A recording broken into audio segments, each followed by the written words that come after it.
خۆشەویستانی ئێمە جوانترین سڵاوتان لەبێت خۆشحاڵم کە ئەمڕۆ بە شەوەیەکی ڕاستەخۆ و لەم پرۆگرامە نوێدا لەگەڵتانم هیوادارم کامولاتان تەندروستێکی باشتانە بێتوە تا کۆتایی پرۆگرامیش لەگەڵمانە بمێنەوە. ئازیزانی ئێمە بۆ ئەمڕۆ باس لەم کتێبەکەین بە ناونیشانی شعر و پەیوەندی لەگەڵ زەمەنی خۆیدا دیمانە لەگەڵ شاعیرانی دوای ڕاپەڕین کە ئەم کتێبە لەلایەن شاعیر و توێژەر کاکدانا کەمالەوە ئامادە کراوە کە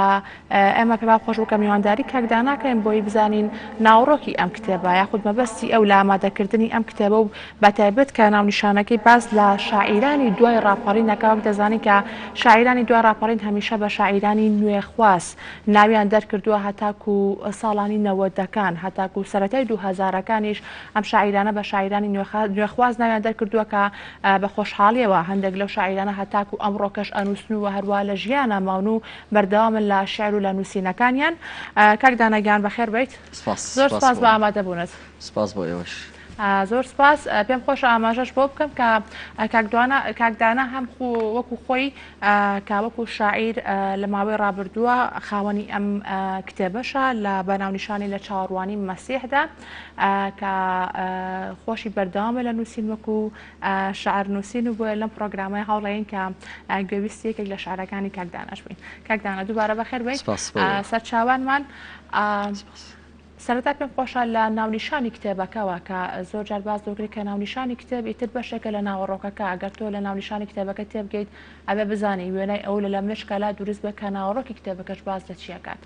شعر و پەیوەندی لەگەڵ زەمانی خۆیدا دیمانە لەگەڵ شاعیرانی دوای ڕاپەڕین. ڕاستی ئەو کتێبە کاتی زۆری گرتم ینی ڕوونتر بڵێم ئیشی ساڵە گیان دوان نییە. با بڵێن ئیشی 5 ساڵە بە پچڕ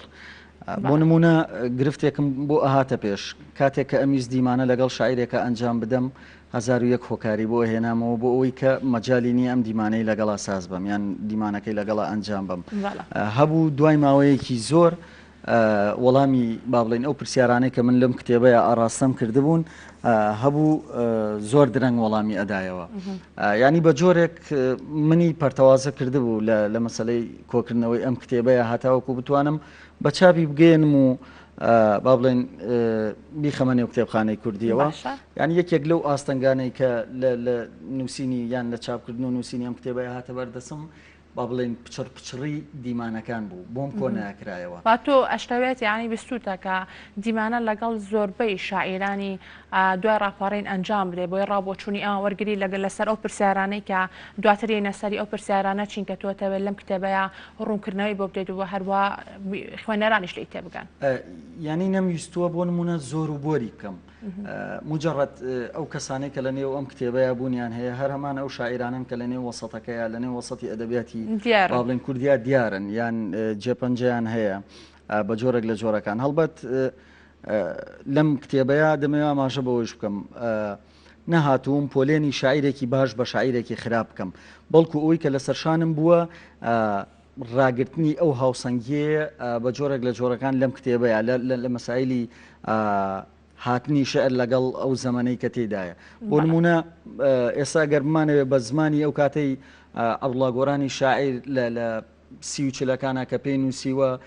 شاعیرێکی ئێستا بە هەمان ئەو زمانە شعرێک بنووسێ ناتوانانی لەبەرچی لەبەر چەند هۆکارێک کە من لەم کتێبەیە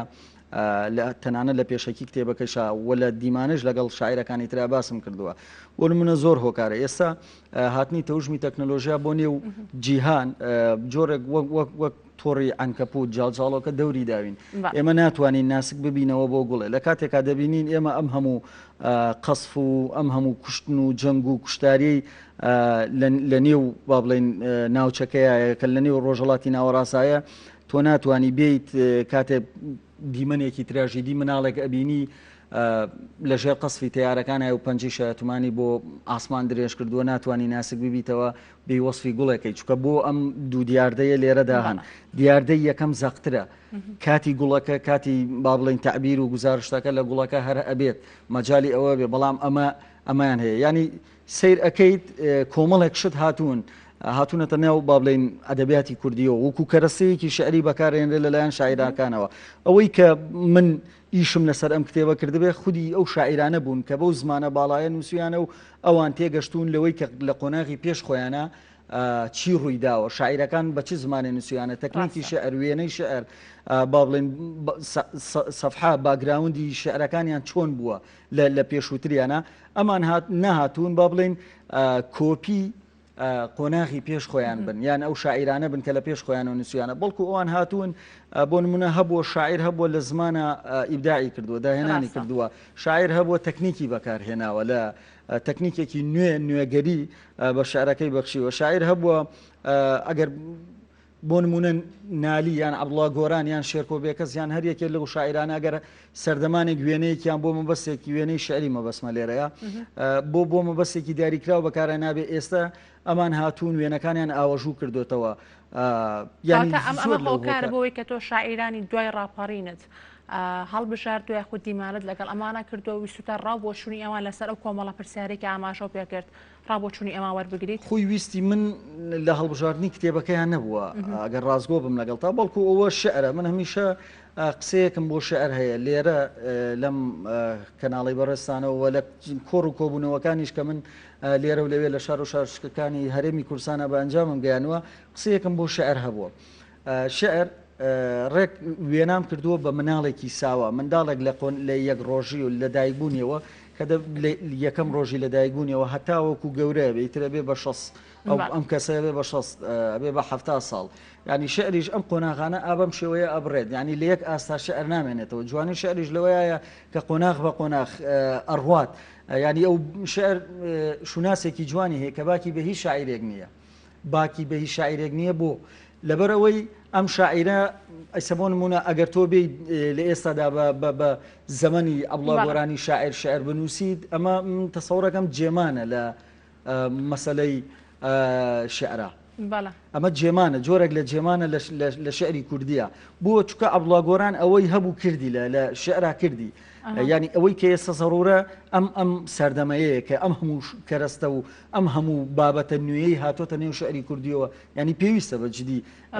بەو سەردەمەی ئەوان نەنووسیت. زۆر باشە. کاک دانا ئەمە ئەوش بپرسم کە وەکو خۆت وتە تۆ لەم کتێبەیە ناتوێت باس لە قۆناغەکانی شعر بکەیت و هەروەها هەڵێ ڕاوبۆچوونی ژێ دەربارەی شاعیرانی دوای ڕاپەڕین کە هەنێکیان ئەڵێن کە شاعیرانی دوای ڕاپەڕین یاخود شاعیرانی نوێخواست هەتاکو بۆ نمونە 2000ەکانیش ئەمانە چۆنەڵی نەوەیەکەن یاخود چۆنەڵی جیلێکن، لە 2000ەکانیش و ئەنجا دواتر چۆنەڵی نەوەیەکی کە سەری هەڵداوە. لەم کتێبەیە تۆ چۆن یانی ئەمە ڕوو نەکەیتەوە کە تۆڵی شاعیرانی دوای ڕاپەڕین هەتا چ سەردەمێک ئێمە بەم شاعیرانەڵی شاعیرانی دوای ڕاپەڕین؟ پرسیارێکی هەر زۆر معقولە، زۆر پرسیارێکی بەجێ و جوانە. ینی ئەگەر تۆ بگەڕێتەوە بتەوێت باسی ئەدەبیاتی کوردیکەی لە بابەتیاری هەمەدانیەوە لە ساڵی دەدە واتە 1010 دەست پێیەکە، من نەهاتوم لەم کتێبەیە بۆ نمونە باسی مێژووی ئەدەبیاتی کوردی بکەم، چکە بەجددی ئەمە ئیشی من نەبووە بێم باسی ئەدەبیاتی مێژووی ئەدەبیاتی کوردی بکەم. نەهاتوم بێم باسی قۆناغی کلاسیک بۆ ڕۆمانتیک بۆ ڕیالیزم بۆ پەرناس بۆ هەتا ئەگاتە ڕوانگەی شێتۆ بێکەس و هەتا ئەگاتە گروپی پێشۆی مامۆسالەتی فەڵمەت و کۆمەڵێک لەو شاعیرانە، هەتا ئەگاتە دەنگەنێ خوازەکانیش لە با بڵێن ناوەڕاستی هێشتاکان بۆ کۆتایی. من هاتوو مجرد یەک قۆناغم وەرکردووە دوای ڕاپەڕین. ئەوانەی کە لە دوای ڕاپەڕینەوە کێن دەنووسن بەجددی، کێن لە دوای ڕاپەڕینەوە ئەنووسن. هەندێک هەیە لێرە و لەوێ باسی ئەوەکەن ئەڵێن ئێمە دەیە 2000ەکانیشمانەیە، واتە لە سەرەتای 2000ەکانەوە بۆ تا ئێستا کە ساڵی 2020 ئەوەمان هەیە. من نەهاتوم ئەم پۆلێنە بەم دوودەیە بکەم، هاتووم دوای ڕاپەڕین، چکە ئەوانەی کە لە دوای ڕاپەڕینشەوە شعریان نووسیوە حتمما هەتا 2020ەکانیش کە ئێستش بەردەوامە، ینی بەجددی ئەمە لای من هەڵەیەکی زەق بوو کە بێم ئەم پۆلێنکاریە با بڵێن بە دوو ئاراستە بیکەم، بە ئاراستەی نەوەی ڕاپەڕین و بە ئاراستەی نەوەی 2000ەکان. بۆیە من هاتووم لە دوای ڕاپەڕینەوە و هەتا کتێبەکەش با بڵێن لە تایتڵی خوارەوە دیمانە لەگەڵ شاعیرانی دوای ڕاپەڕین 2020 کتێبەکە چاپ کراوە، واتە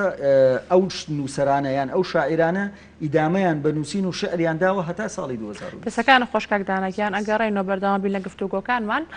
بەڵە بینەرانی خۆشەویست ڕاستەوخۆ دەچمە لای پەیامدەرمان ژینە کە ئەمڕۆوە بڕیارە لە ڕێکخراوی گەشەپێدانی مەدەنی CDO کە ئێوارە کۆڕێکی شعری بۆ کۆمەڵێک لە شاعیرانی لاو ساز بکرێت. ئێمە لای تۆ ژینە سڵاوت لێبێت و ئەم کاتۆ باش بۆی زانیاری زیاترمان بێتێت لەسەر ئەو کۆڕە شارە و هەروە ئەو شاعیرانەکێن و لە ئێستا مەراسیمەکە دەستی پێ کردووە. بەڵێ شنیار سلااوت لێبێ و ئێوارت باش دیارە ئەمێ ئاماشە بۆ بکەم کە من ئێستا لە باخچەی ڕێکخراوی گەشەپێدانی مەدەنیەت CDOM لە شاری سلێمانی لێرە ئێوارە کۆڕێکی شعری بۆ کۆمەڵێک شاعیر ڕێکخراوە کە ئەم شاعیرانە تەنها لە شاری سلێمانیەوە ئامادە نەبوون بەڵکو لە قەزا و ناحیەکان و شارەکانی تری هەرێمی کوردستان و ئامادە بوون. دیارە لێرە مەراسیمەکە دەستی پێ کردووە، شاعیرەکان بەرهەمە ئەدەبیەکانی خۆیان پێشکەش دەکەن و ژمارەیەکی زۆر لە میوان لێرە ئامادەن هەم لە شاعیران هەم لە ئەدیبان و خوێنەرانی شعریش و بیسەرانیان لێرە ئامادە بوون. بۆ ئەو بموەستا من لێرە سەنگەر پێنجێنیم لەلایە کە ڕێخەری ئەم کۆڕە شعریە بەڕێزیان وەکو ڕێخەر لێرە سەبارەت بە کۆڕەکە قسەمان بۆ دەکات و پێمان دەڵێکێن ئەو شاعیرانی لێرە بەشداریان کردووە. کاک سەنگەر ئەگەر بەڕێزت بخۆێنیتە ئێرە سڵاوت لێبێت و ئێوارت باش. سڵاو بۆ ئێوە سپاس بێەوە ئەرکتان کێشاوە ئەزیێتان کێشاوە دەستان خۆش بێ هەڵبەتە هەمیشە ئێمە با پاڵپشتی ئێوەی ئازیز و فۆتۆگرافەرە خۆشەویستەکان کۆڕ و سیمینار و ڕۆشۆپەکانمان ئەنجام ئەدەین. ئەمڕۆی سلێمانی ڕوو لە وەرزێکی نوێ و ڕووی لە پاییز کۆڕێکی شعری سازاوە بۆ 6 شاعیر لە دەرەوەی شار و لە ناو شاری سلەیمانیە. دروستبوونی کۆڕەکە و پێشنیاری کۆڕەکە لەسەر بابەتی کەرەنتینە و تو هاتنی ڤایرۆسی کۆرۆنا و ئێستاکە ڕوو لە ئاسایی بوونەوەی دۆخەکە وردە ئێمە کۆڕ و سیمینارەکانمان دەست پێ کردوێتەوانێ هەڵبەتە دوور لە قاعەکان و لە شوێنە داخراوەکانی نامەنێتە باخچەکانەوانێ. بۆیە بەمە بەستە کۆڕەکە شعرەکەمان بەستەوە بۆ یەکێتی لاوانی کوردستان و لە باخچە جوانەکەی CDO کە هەمیشە هاوکاری ئەدیب و نووسەران و ڕۆشی بیران بوون. بیرتان لۆ کردەوە کە لەم کاتەیە کە ڤایرۆسی کۆرۆنا هێشتا بەتەواتی کۆتایی پێ نەهاتوە کۆڕێکی ئاوە ئەنجام بدەن. ئێمە کە دەستمان بە کۆڕ و سیمینارەکانمان کردوێتەوانێ هەڵبەتە بۆ ئەوە بۆ کە بمانوێت وردە ئاساییکردنەوەی دۆخەکە ڕاگەێنی وردە ئەو خەم و خەفەت و مەراقی کە چەند مانگێکی پێشۆخی لە کاتی کارەنتینەیە هەڵمان مژی و چەشتومانە وردە لێرە بە بای بینەوانێ. دوجار ئەم کۆڕ و سیمینار و ڕۆشۆپانە کۆکردنەوەی هەموو ئەدیبان و نووسەران و شاعیران و ئەو کەسانە کە ماوەی چەند مانگێکە نەمان بینیون. سپاس بۆ ئێوە دەستان خۆشە مەمنونی. بەڵێ شنیار ئەوە وتەکانی بەڕێز سەنگەر پێنجێنی بوو کە وەکو ڕێخەر لە کۆڕە شعریەکە ئامادەیە. ئەمە ئاماژە بۆ بکەم کە ئەم کۆڕە شعریە بە هاوبەشی لە نێوان ڕێکخراوی CDO یەکێتی لاوانی کوردستان بووە کە بیریان لۆ کردوەوە کۆڕێکی شعری بکەن دوای ئەوەی کە ڤایرۆسی کۆرۆنا کە وردە بەرەو ئامارەکان بەرەو دابەزین دەچێت و ئەمان بیریان لۆ کردوەوە خوێنەران و دۆستانی هونەر و ئەدەب لە خۆیان کۆبکەنەوە دووبارە چالاکیە هونەری و ئەدەبیەکان لە نێو شاری سلێمانی دەست پێ بکاتەوە. من ئەمەوێ لێرە میوانێکی تر قسەم بۆ بکا کە ئەویش خاتوو گەزیزە محەممەد ئەمین کە نازناوی شعرەکەی ببوورە خاتوو پاکیزە کە ناسراوی شعرەکەی ئەوینە ئەو وەکو شاعیر بەشداری کردووە و ئەمڕۆ لێرە ئامادەیە. بەڕێزت فەرموویتە ئێرە ئەوین خان سڵاوت لێبێ و ئێوارت باش. سپاس دەکەم. شاعرێک چۆن بوو بیرت لەوە کردەوە بەشداری بکەی لە کۆڕێکی شعری ئاوا و لەم کاتەیە ئەم کۆڕەتان بۆ سازکرد؟ بەڵێ لە دوای ئەو بەڕێزانە پەیوەندیان بە ئێمە کە هەر بە CDO وەکو یەکێتی لامان منش ڕازی بووم بەوەی کە لەگەڵیانە هاستم بەم چالاکیە. ئێمە هەمومان بیرمان لەوە کردوانێ کە بەڕاستی ئێمە وەکو شاعیر وەکو نووسەر بەتەنها هەر ئەوە نییە ئێمە چارەسەر لەسەر فزیشکەکان نیە ئەوان بایلۆجی چارەسەرەکان ئێمە ڕۆحی چارەسەرەکان دەست پێ ئەەکەین. ئەمانەوە بۆ ئەوەی کە بە مرۆڤەکان بڵین مردن شیاو نیە لە چوارچێوەی دیوارێکە و ناشکرێ ئێمە بەبێ ئەوەی کە کارەساتەکە هێندە لە ناو نەتەوەکە ئێمە هێندە کارەسات بار بوو بێتین خۆمان لە گوندی شوورەکانمان نەپشارینەوە. بۆیە ئەبێ بینە دەرە و لەگەڵ یا بژین بینە دەرە و تحەدای بکەین لەبەر ئەوەی بۆ خۆی تەبعی ئەم ڤایرۆسە وایە ئەوەی بترسێ زیاتر تەئسیریتی ئەکا. بۆیە ئێمەش هەستاین دەستی خەڵکی خۆمان دەستی هاوشاری خۆمان دەستی ڕۆحیمان گرتن و ئەمڕۆکە بەبێ ترس و لەگەڵ ڕێنماییەکانە بە پێ ڕێنماییەکان هێناومانەتە ئێرە و میوانداریان ئەەکەین و بەشێک لە ڕۆحی خۆمانیان پێشکەشەکەین. بیتان لۆ نەکردوەوە ئەم جۆرە کۆرانە بەرنە شارەکانی تر یاخود ئەو کۆنتاکتە دروست بکەن لە نێوان خوێنەرانی شعری یاخود شاعیرەکانی تر لە دەرەوەی شارەکان؟ من لێرە ئەتوان بڵم بەداخەوە جیلێک دروست بووە لە غیابی ئێمە کۆمەڵک شعر خۆم 25 ساڵە هەم شاعرم و هەم ڕۆژنامە نووسم بەڵام ماوەیەک لە غیابی ئێمە خەریکە جیلێک دروستە بێ ئەم جیلە شعر و ڕێنە لە یەک جیاناکاتەوە جا ئێمە کاتێک دەتوانین ئەم چالاکیانە بەرینە دەرەوە ئەبێ ئەو کەسانە ئاکتیڤ بکەینەوە کە شاعرە نەگەڕێنە چی بەلەگەڵ ڕێزمە جیلێک هاتووەتە پێشەوە جیلی وڕێنێ یعنی هیچ یاسایەکی شعری پێ نیە هیچ وێنایەکی پێ نیە هیچ لە ڕێگ و چاوگ نازانێ نه ئەوەی کە شعر بنووسێ بۆیە ئێستا وەکو ئەو شاعیرەکانی کە پێشتر ئێمە لە ساڵی نەوەتەکانە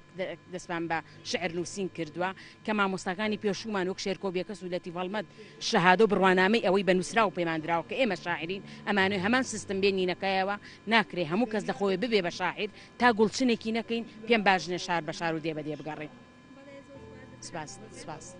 زۆر سپاس بۆ پاکیزە محەممەد ئەمین وەکو شاعیر و ڕۆژنامەنووس ئەمڕۆ لێرە ئامادە بوو بەڵێ شنیار ئەوە تەواوی ئەو زانیاریانە بوون کە لە باخچەی ڕێکخراوی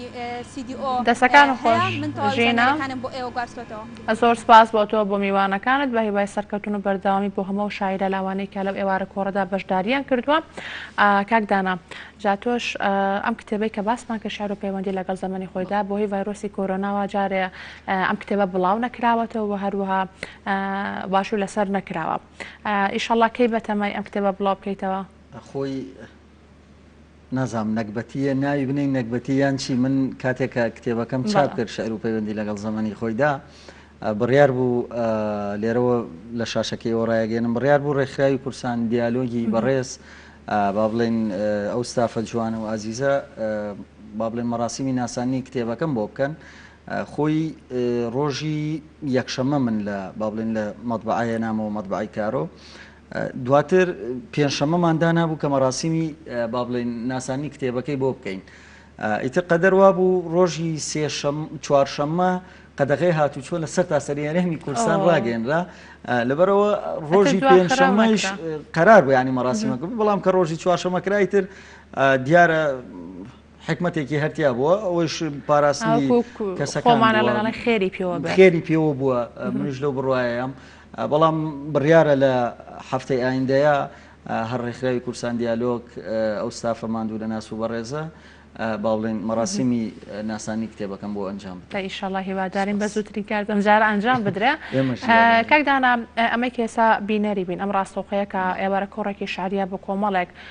لە شاعیرانی لاو ئەنجایەکێک لەو خاتونانەی لەکێک لە میوانەکان کە قسەیان بۆ ئێمە کرد باسی لۆ کرد کە ئەنجامدانی ئەم جۆرە مەراسیمانە گرنگە لەبەرەوەی کە شعری یاخود شاعیری ئەم جیلەی ئێستا یاخود ئەمنەوەی ئێستا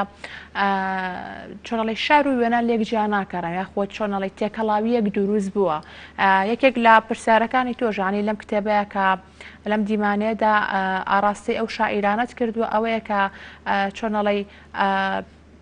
شعر ئایا گوزارشتە لەسەر دەمەکەی خۆی یاخود ئەوە تا وەکو خۆت وتێکە تۆ لەم کتێبە باس لە شاعیری باش و خراپ ناکەی بەڵام هەموو ئەو پرسیارانە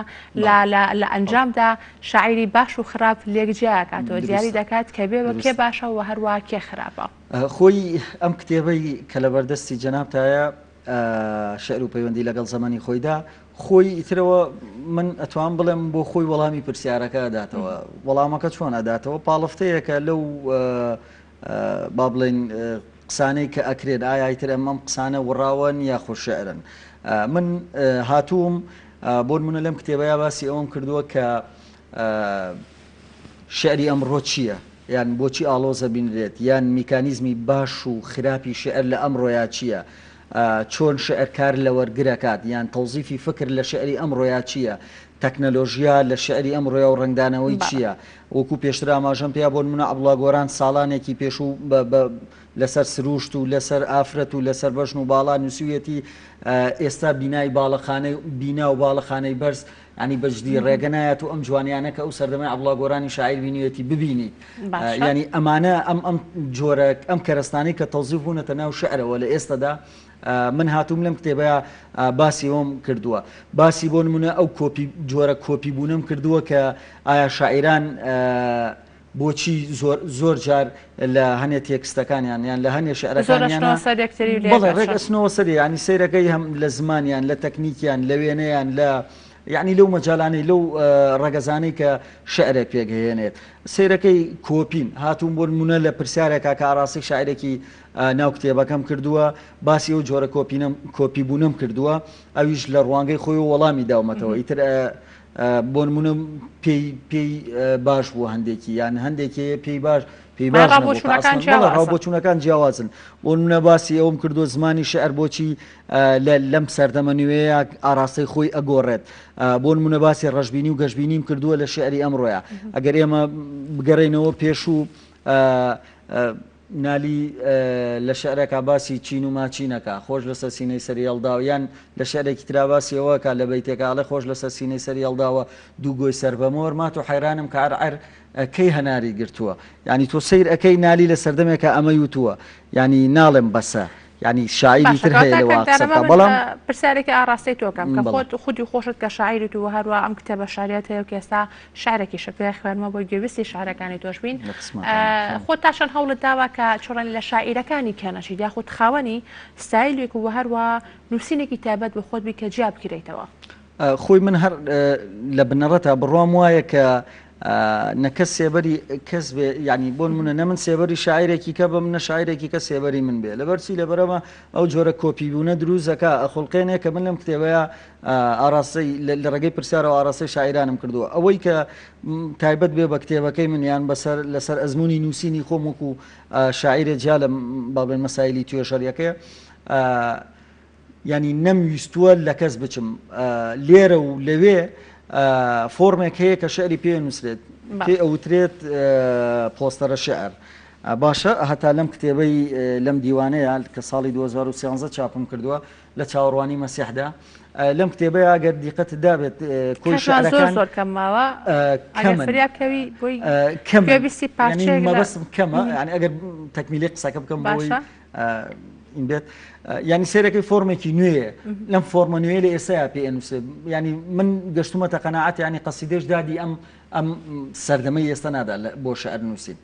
لەبەرەوە ئەو جۆرە فۆرمەیە دەستەکان خۆش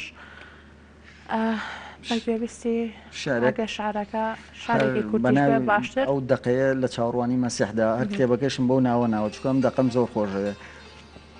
لە چاوەڕوانی مەسیحدا خوددا مەسیح بنێرە دەجالێک لە ناومایە و ئازارم دەدات زەمن تۆ پێویستت بە مەسیحە تا بتگۆڕێت مەیخانەکان پڕن نمایشێکی بێهودەی مرۆڤ لێرە لە زەوی و ئاسمان دەست پێ دەکات مەسیح چاوەنوارە چرکە دەقە دەژمێرێ و دەقەش سەعات بۆ هاتنی مەسیح بەتەما هەم کوخێک دروست بکەم لەگەڵ هاتنە خوارەوەی مەسیحدا بچمە ناوی ئەگەر خوددا ئیزنم بدات بە خەتێکی ئینجیلی لەسەر ئەو خاچەی مەسیحی پێ هەڵواسرا دەنووسم هەمووان مەسیحێکین لێرە مەسیح تەنیا نییە مەسیح وادەی داوەکە بێتەوە مەسیح فریاد ڕەسە مەسیح سەرسوورهێنەرترین پێغەمبەرە بۆ ئەم کەونە کان خۆش کاردانایان زۆر خۆشحاڵ بوون کە ئەمڕۆ لەگەڵمان بوویت زۆر سپاس بۆ زانیارەکانت بۆ هەروە بۆ گفتوگویانێکە کردمان دەربارەی کتێبەکە و ئیشاڵا بە زووترین کاتیش لە مەراسیمێکی شایستەتان کتێبێ خۆت باش و لەسەرەکەیت و بڵاویەکەیتەوە دووبارە بە هیوای بەردەوامی سەرکەوتنی زیاتر بۆ ئێوە دەستەکانە خۆش بیرەرانی خۆشەویست پرۆگرامی ئەمڕۆتان پێشکەش کرا هیوادارم کە تاوای پرۆگرامەکە بە دڵی ئێوە بێت سپاس کە بۆ ئێوە کە تاکو ئێستا لەگەڵمانە بوون و بیدەرمان بوون هەتاکو سبەینێکە لەگەڵتانە بین ئێوارێکی خۆش و باڵتانەوە